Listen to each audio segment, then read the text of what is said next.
Hotep, everybody. Hey, this is Michael Imhotep, founder of the African History Network, host of the African History Network show. Hey, how's everybody doing today? Hey, today is Sunday, June 20. This is Friday, June 23rd, 2017. And I want to let you know that I will be in Lansing, Michigan on Saturday, June 24th, 2017 for Malcolm X Community Day celebration. Malcolm X Community Day celebration. You know, Malcolm lived in Lansing, Michigan for a while with his family. Their house was burned down by the Black Legion, which was a Ku Klux Klan-like organization, the Black Legion. Okay. How's everybody doing today? All right. See people chiming in. Share this broadcast on your own Facebook page. Invite your friends to tune in also. And, you know, so Malcolm's family lived in Lansing, Michigan for a while. And their house was burned down by the Black Legion. And then they're going to move to East Lansing, Michigan. So this event is taking place Saturday, June 24th, 2017, 10 a.m. to 4 p.m. Eastern Standard Time at the Shabazz Academy. The Shabazz Academy in Lansing, Michigan, 1028 West Barnes Avenue. 1028 West Barnes Avenue, Lansing, Michigan. It's a free event. Come on out, bring the family.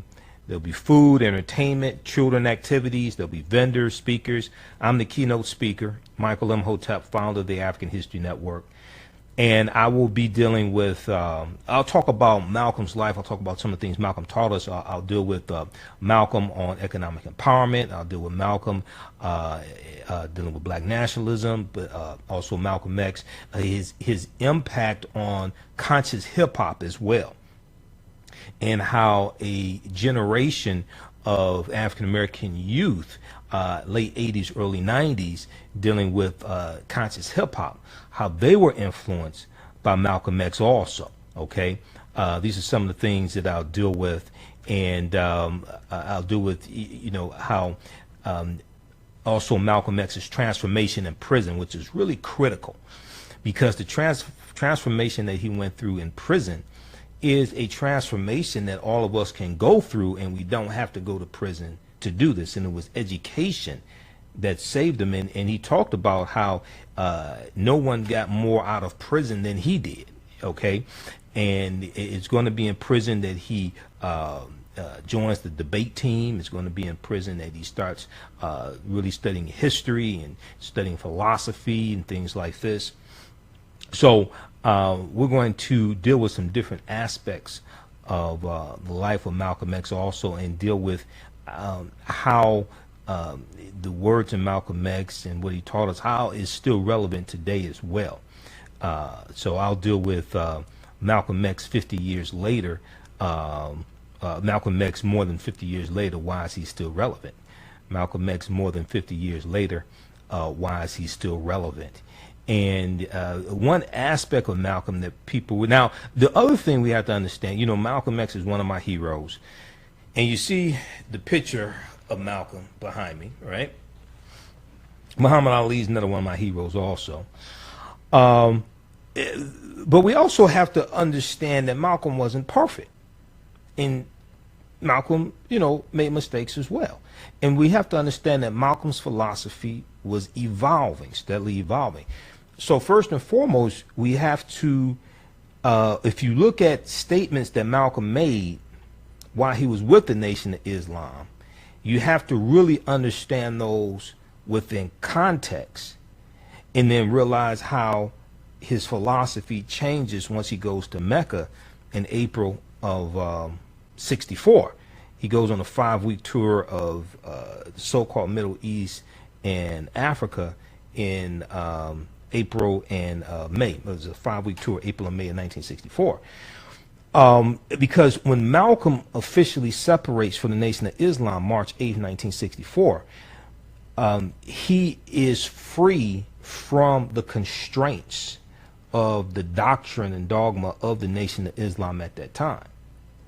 And then Malcolm gets involved in the civil rights movement, and he helps fight for the Civil Rights Act of 1964. and Malcolm becomes much more politically involved. And he talks about the need for voting. He talks about the need for registering to vote. He talks about how basically how laws and politics impact us and why we should vote, which is a contrast to the Nation of Islam, which was against voting. It was against getting involved in politics. So Malcolm became what I call a practical nationalist. He became a practical nationalist. When you look at the dogma of the Nation of Islam at that time, they were basically saying that Allah was going to punish the white man, that Allah was going to take care of the white man. And they were focused on separation and owning their own businesses, building their own community. It's important to own our businesses and build a community. But Malcolm, when he leaves the Nation of Islam, he talks about how separation is a long-term goal. Separation is a long-term goal. We want to be realistic. That's a long-term goal. Okay, for many people, many African Americans, black nationalists, Pan-Africanists, that's a long-term goal. But he said that there are things we have, that he said there are immediate issues we have to address right now. We need food, clothing, shelter, education, jobs, businesses, healthcare, the things that we have to address right now. Okay, while we work towards the long-term goal of separation. And he talks about black nationalism. Black nationalism means owning the businesses in your community, owning the land, controlling the politics, controlling the education in your community, controlling the politicians in your community.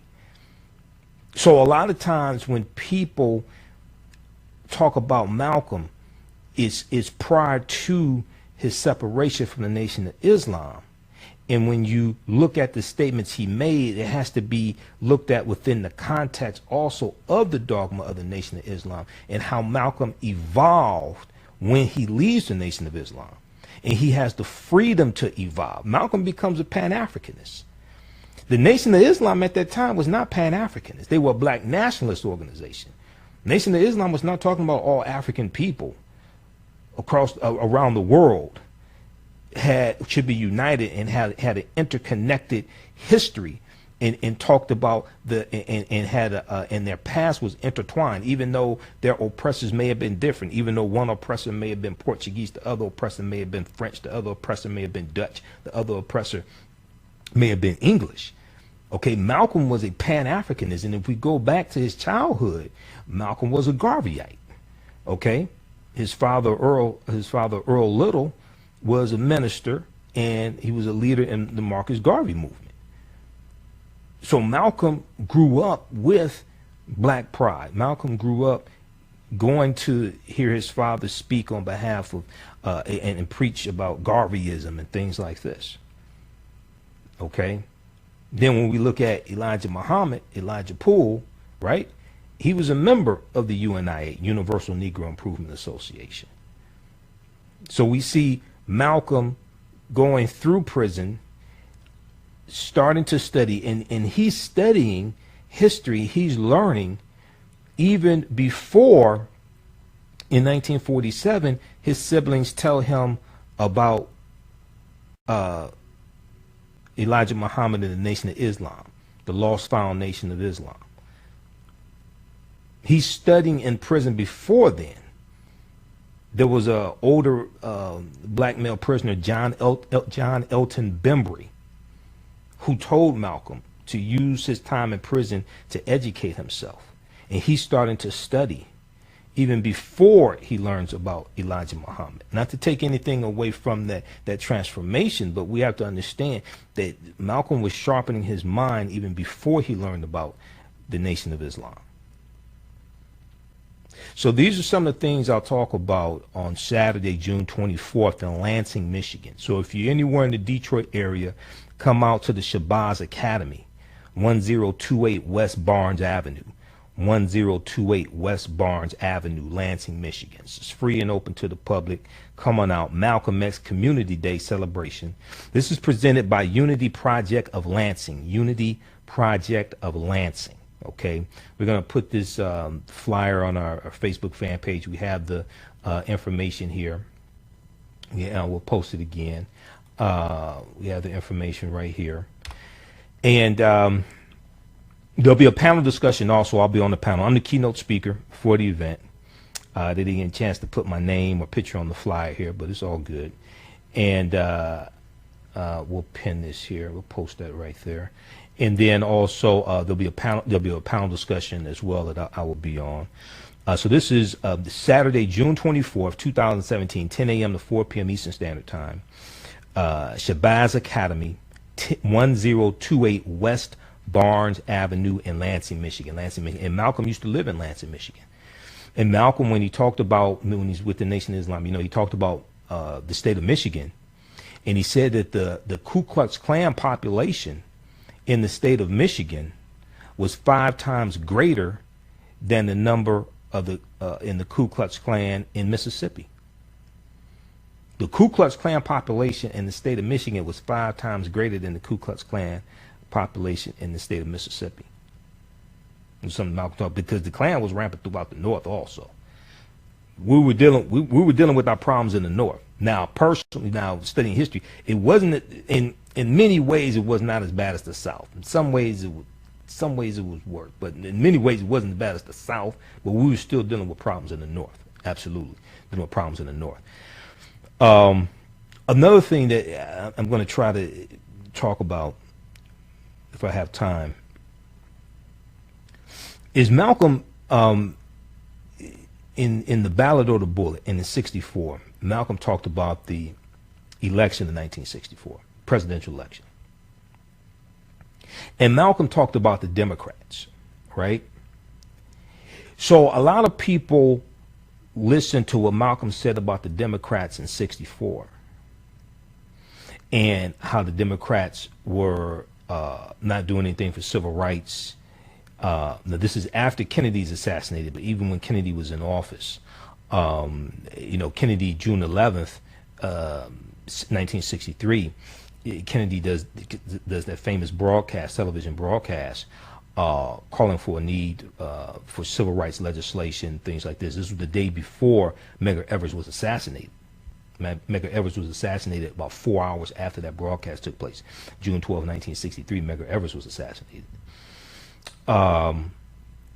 So a lot of people hear what Malcolm said about Democrats in '64, and he talked about the Dixiecrats,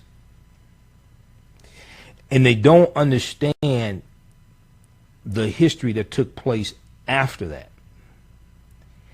And like when Malcolm delivered the Ballad of the Bullet, April 3rd, 1964, in Cleveland, Ohio.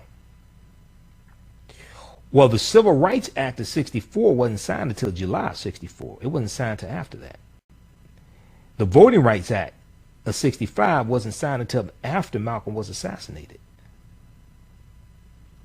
So when Malcolm was talking about the Dixiecrats, those Southern Democrats, the segregationists, the obstructionists, what people don't understand, who don't understand the history that happened after that, was after the signing of the Civil Rights Act of '64, after the signing of the Voting Rights Act of '65, after the signing of Executive Order 11246 in September of 1965 that we call affirmative action.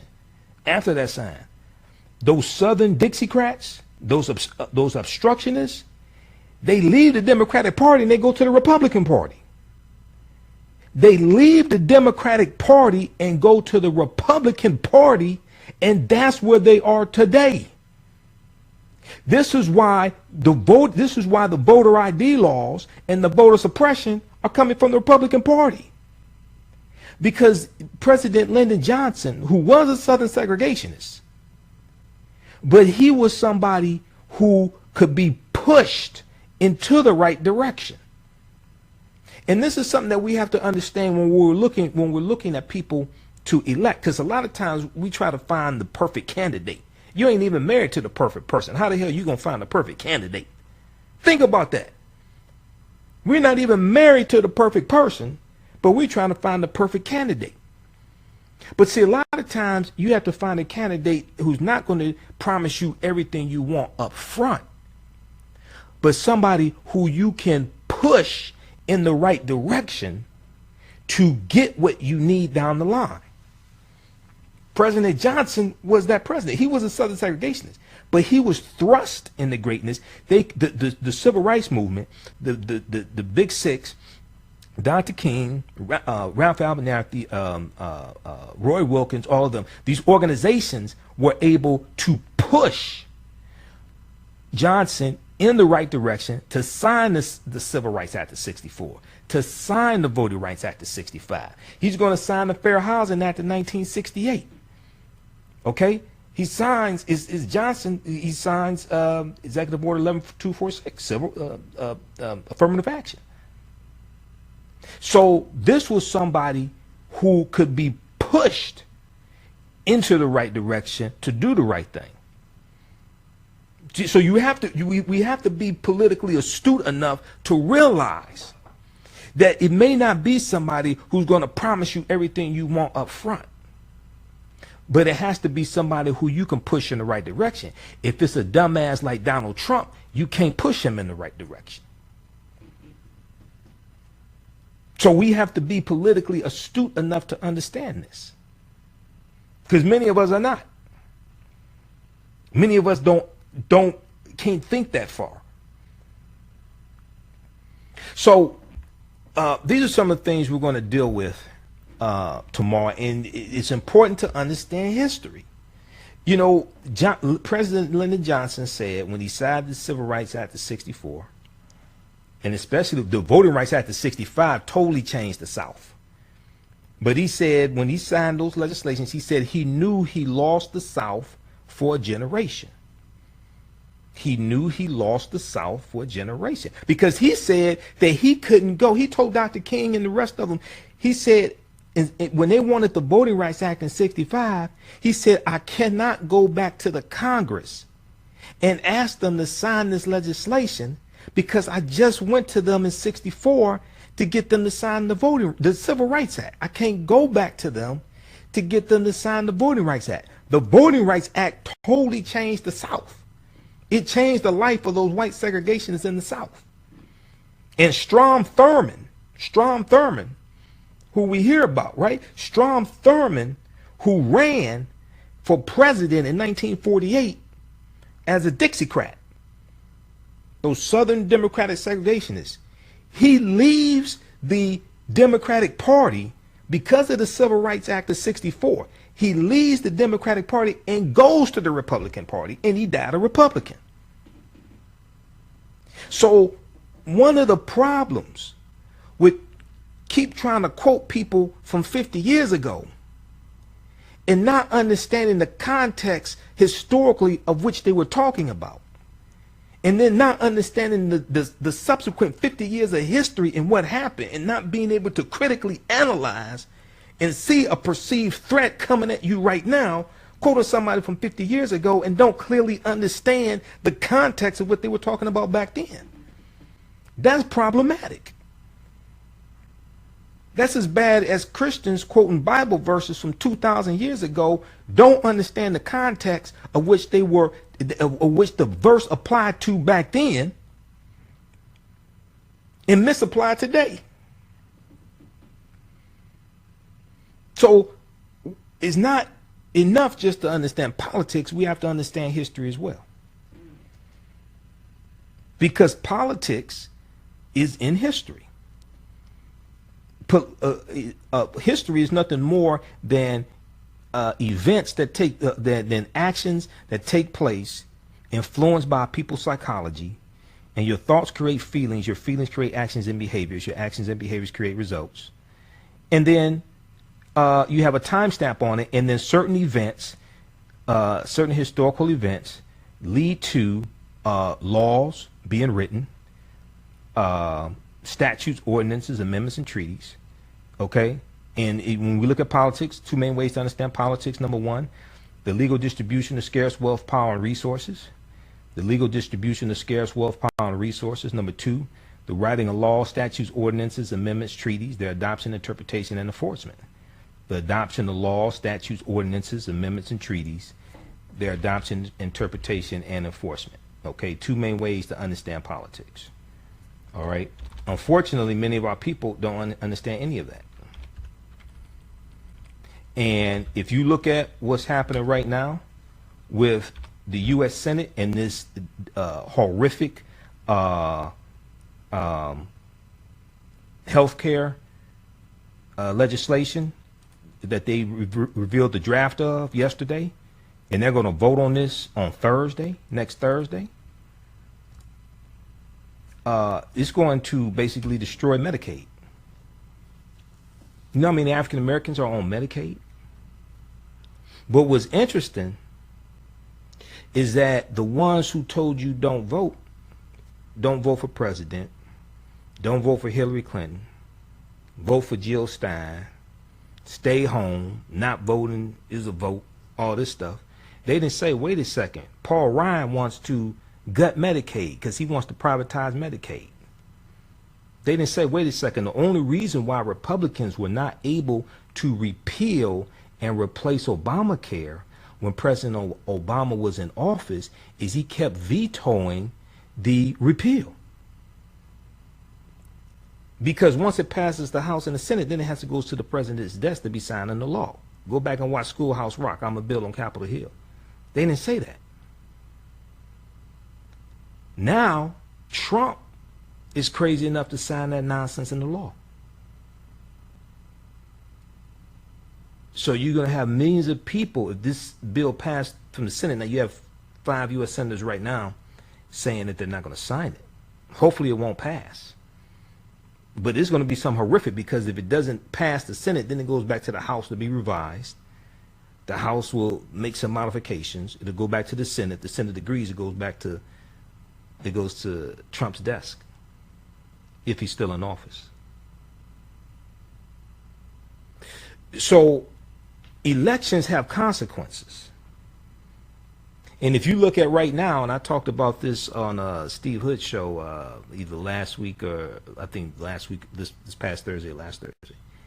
If you look across the board, the civil rights departments of various departments, the Civil Rights Department in the Department of Education, Civil Rights Department in the EPA, Environmental Protection Agency, the Civil Rights Department and Department of Justice, the Trump administration is cutting back funding to those departments, scaling back the issues that they're going to deal with, laying people off, and it's going to reduce the impact that these civil rights departments have. That's a direct impact upon African Americans. The people that told you don't vote didn't say none of that. They didn't say, oh, this is what's going to happen. So we have to become more politically astute as well. So, and when we study Malcolm, we have to keep in mind, see, Dr. King and Malcolm X were only 39 years old when they were assassinated. And towards the end of both of their lives, their ideologies were converging. This is something I'm going to talk about in my presentation tomorrow. Their ideologies were converging. Medgar Evers was only 38 years old when he was assassinated. All three of them left a wife at home with children when they were assassinated. So we have to understand our history, and we are about to be taken out. If we're not careful, we're about to be taken out because of our own ignorance. We are about to be taken out because of our own ignorance. In November 6, 2018, midterm elections is going to be critical. It's going to be critical. And see, the thing I like about Malcolm was that Malcolm evolved. And he realized the importance of politics. He realized the importance of voting. Okay? He realized that we need to have voter registration drives. Because he talked about how in the South they were trying to suppress our vote. But what people have to understand is that those Southern segregationist, obstructionist Democrats that Malcolm talked about, they left the Democratic Party and they went to the Republican Party, and that's where they are right now. And if you don't understand, if you can't match up history with current events, we will be history. If we can't match up history with current events, we will be history, like the dinosaurs who couldn't adapt to changes in the environment. And the only place you can see them now is in the museum or in a prehistoric book. So what you do for yourself, what you do to yourself, and what you allow other people to do to you is based upon what you think about yourself. What you think about yourself is based upon what you have been taught about yourself. What you've been taught about yourself is based upon everything you've read, heard, and seen about yourself. So look, I teach an online class, Ancient Kemet, the Moors, and the Maafa, understanding the transatlantic slave trade, what they didn't teach you in school, understanding the transatlantic slave trade, what they didn't teach you in school. I'm posting a link right here. I'm teaching the class on this Sunday. It's a normal Friday class. I can't do it tonight. We had an internet outage here, with Comcast outage here, so my internet is intermittent. This is the first time I've been able to broadcast today. And it's not reliable enough for me to do a 2-hour class, but we're going to do it Sunday, 5 p.m. to 7 p.m. We just posted the information there. It's at AfricanHistoryNetwork.com, AfricanHistoryNetwork.com. Got to get out of here. See you all Saturday at in Lansing, Michigan, the Shabazz Academy. And today is the anniversary of the death of Betty Shabazz, who died this day, June 23rd, 1997 also. Okay. So rest in peace, Dr. Betty Shabazz, the widow of Malcolm X.